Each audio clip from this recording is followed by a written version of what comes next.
Sabi nga ni Wolf, lahat ng pocket picks, labas nyo na. Oo, kasi kung hindi pa ngayon, kailan pa? Oo. Wala nang second chance kapag nadapa ka sa Game 5 na ito. Ayun na, naagawan pa nga ng Rakursa. Oo. Alam mo, madalas talaga ginagawa ni King Kong to. Tapos nakabantay pa si Kirk doon sa gubat niya. Kabisado nila, men. Sabi nila, kami ang promotor ng Onyx Orange Gambit.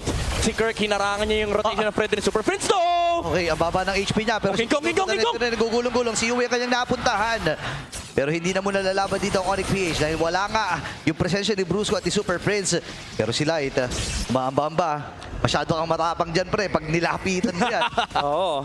Pero nadali naman nila kahit paano yung Baxia sa Onyx Philippines. Wala pa naman masyado nangyayari dito sa mid lane. Although na wala lang ng flicker dito si Light. Alam mo, sa totoo lang, sobrang crucial pickup nitong Marcel.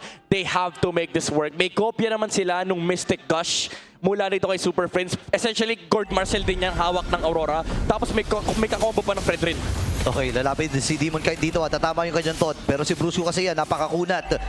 7 seconds para dun sa Pagong at si King Kong ay nagpapa-level 4 pa hanggang ngayon. Nako, pwedeng maagawan to kung sakaling matimingan nila.